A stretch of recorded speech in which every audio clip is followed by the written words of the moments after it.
Ave Maria, cheia de graça, o Senhor é convosco. Bendita sois vós entre as mulheres, bendito é o fruto do vosso ventre, Jesus. Santa Maria, Mãe de Deus, rogai por nós, pecadores, agora e na hora de nossa morte. Amém. São Pio de Pietrelcina, intercedei por nós. Olá, caríssimo paz e bem, Deus abençoe. Sou eu, missionário católico, deficiente visual, Enio Viana. Que alegria de você conosco. Que alegria de você conosco. Se você quiser ficar próximo, me siga pelo Instagram, que vamos na tela a partir de agora. Na descrição do vídeo está nas redes sociais, onde você pode interagir com o missionário.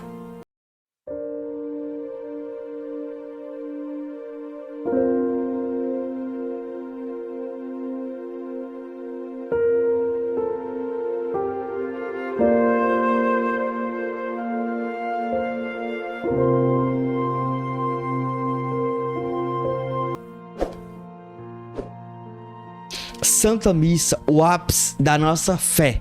Caríssimo, nós precisamos de fato viver isso intensamente. Nós precisamos entender e compreender para que nós possamos viver. A gente muitas vezes tem ido à Santa Missa, participado aos domingos. Mas você já parou para pensar o que é Santa Missa? Você já parou para pensar de fato como de fato é celebrado o rito? Meus irmãos e minhas irmãs, dentro da Santa Missa celebra dois sacramentos: o sacramento da penitência e o sacramento da Eucaristia, da comunhão. Dentro da missa também pode acontecer o sacramento do batismo, ou então da crisma, através de um sacerdote, ou então do matrimônio. Algo belo, lindo que acontece dentro da Santa Missa. Você percebe que também tudo que a igreja acontece dentro da missa, pois é o ápice da nossa fé. Exatamente, querido. Só que nós precisamos de fato aqui, eu queria trazer algo bem básico sobre a missa, para que você possa entender, compreender e viver isso. Por que, Wayne? Porque a gente muitas das vezes tem ido meio disperso. Por quê? Porque a gente muitas das vezes tem achado que a missa é um teatro, é um espetáculo, é uma coisa que eu tenho que ir toda semana, aos domingos e os dias de feriado. Vocês estão entendendo? Ah, eu vou à missa porque meu pai me disse pra mim ir. Eu vou à missa porque não tenho nada pra ir ou fazer. Vocês estão entendendo? Muitas das vezes a gente diz assim: não, eu sou acostumado em todo domingo, então eu vou também. A minha família vai, eu vou também. Os meus amigos vai, eu vou também. E a gente muitas das vezes acaba entrando nesse hábito e a gente acaba ficando sem saber o que é a missa. Eu queria que de fato você muitas das vezes participe da missa, sabe a hora que a missa vai acabar, só que você muitas das vezes não sabe o que está acontecendo. Wayne, como assim? Se você parar para pensar, de fato, a gente não sabe o que é a missa. A gente não sabe tão precioso o que é celebrado diante de nossos olhos. Nós não sabemos. Por quê? Porque se a gente soubesse, a gente terminava a missa, a gente queria ir em outra missa, a gente queria chegar mais cedo para bem participar da Santa Missa, a gente participava de forma atentamente, a gente de fato conseguia de fato desfrutar de tudo aquilo que está sendo celebrado. Só que a gente muitas vezes a gente distrai na missa, a gente não absorve nada da missa, a gente muitas das vezes está desse jeito na missa, sim ou não? Sim, é isso. Eu quero trazer algo em detalhes aqui para que você possa entender. Como assim?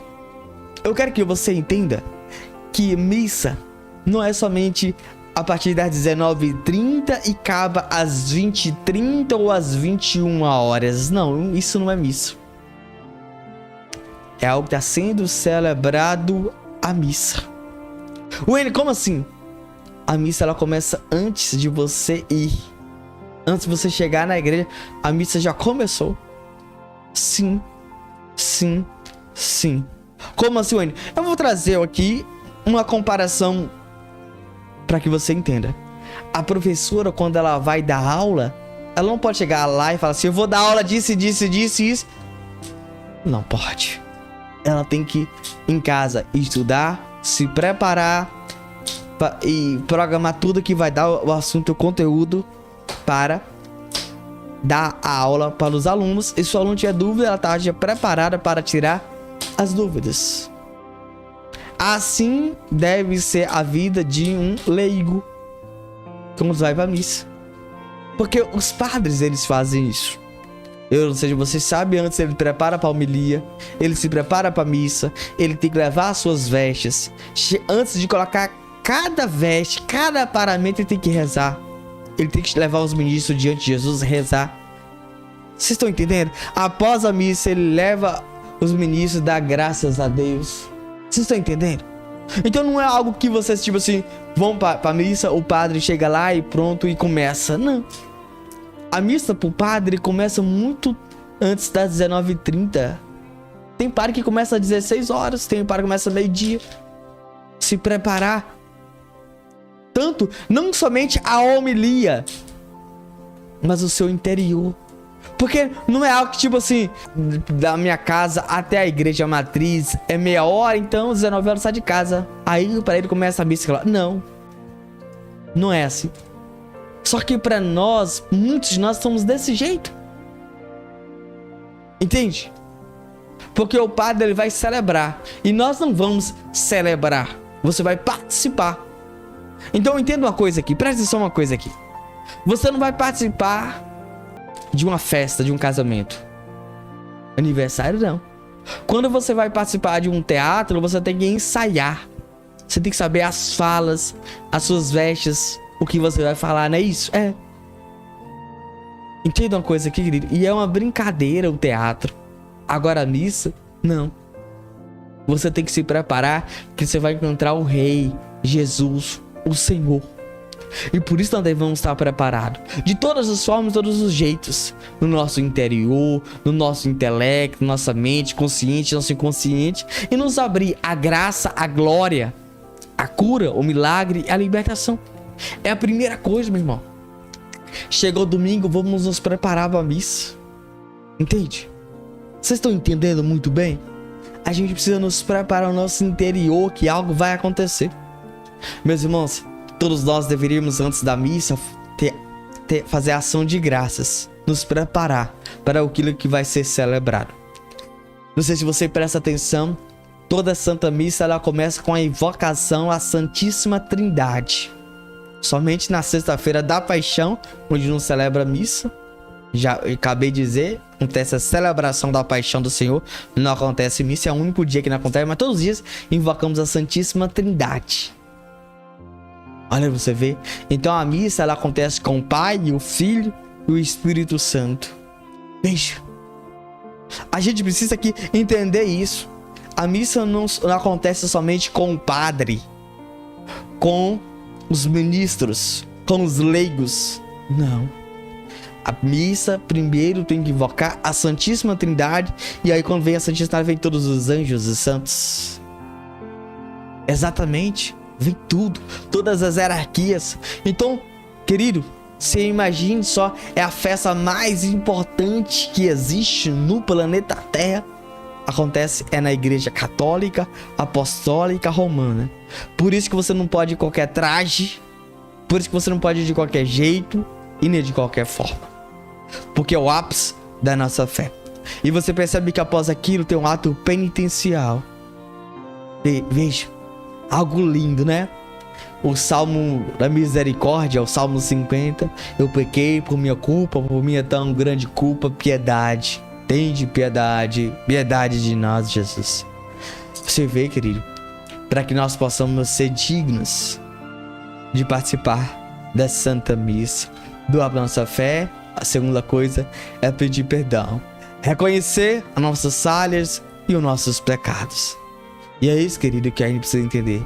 E ali depois o padre dá a absolvição dos nossos pecados veniais. Nas missas dominicais e festivas e solenes é cantado o glória. É o louvor ao Deus poderoso, o Pai, o Filho e o Espírito Santo. E canta o glória. Exatamente. Veja, querido. Olha, você vê. nós glorificamos e bendizemos e exaltando o nome poderoso do Senhor. Bendito seja, glória, glória, glória a Deus lá no céu. É isso que acontece na Santa Missa, é o louvor. E aí, querido, nesse momento aqui eu preciso dar uma pausa do que eu tô falando e explicar outra coisa para vocês. Na Santa Missa é dividida em duas partes: o altar da palavra e o altar da Eucaristia. Neste momento começa agora o altar da Eucaristia, onde todos os ministros da palavra vai para o ambão da palavra. E ali começa a ler uma palavra do Antigo Testamento. E depois vai estar a leitura dos Salmos. Muitas das vezes ele é cantado. Após o Salmo é lido agora uma leitura do Novo Testamento. Após isso, a Assembleia de pé, porque Jesus ele vai falar através do ministro, do presbítero, do sacerdote, do padre, do pai da fé. E ali ele vai proclamar o evangelho do dia. Após ele aclamar, todos nós vamos sentar e Deus vai falar. Querido, querida, agora eu tenho que dar outra pausa para que você entenda. A gente muitas das vezes vamos para a igreja e queremos que Deus fale, queremos que Deus nos dê uma resposta, um direcionamento, um conselho, uma orientação. Só que a gente precisa entender uma coisa: a gente muitas das vezes vai para a missa de qualquer jeito, de qualquer forma, e quer que Deus fale. E a gente muitas vezes não abrimos para Deus, pro novo. E a gente muitas vezes diz: Deus, eu quero que você me dê a resposta disso aqui. Se eu devo comprar agora ou agora. Você tá entendendo como é que nós somos? Nós somos obrigando Deus a dizer sim. Talvez Deus quer dizer um não. Talvez Deus quer dizer um espera. Entende? E a gente tá dizendo: Deus, eu quero a resposta, se eu devo comprar agora ou isso era pra ontem.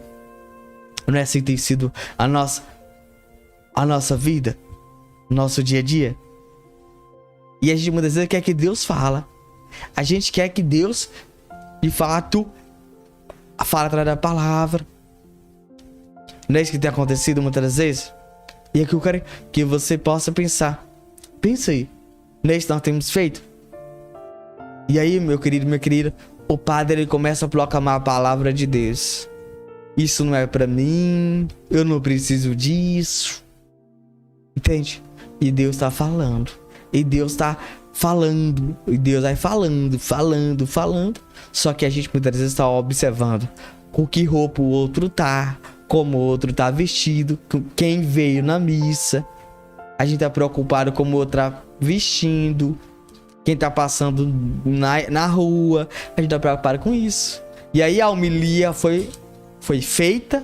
O padre fez a homilia muito bem. Ele foi usado pelo Espírito Santo de Deus. E a gente muitas vezes se encontra desatento. É assim que muitas das vezes nós nos encontramos desatento na missa. Somos desatentos. E aí o padre nos convida a ficar de pé para o momento das preces. O momento que a gente suplica a Deus, que a gente clama a Deus. E ali as preces da comunidade. E após as preces da comunidade, pausa aqui, antes das preces, nós levantamos e professamos a nossa fé. É ali que de fato divide e nós nos colocamos na presença de Deus e dizemos que eu creio em Deus.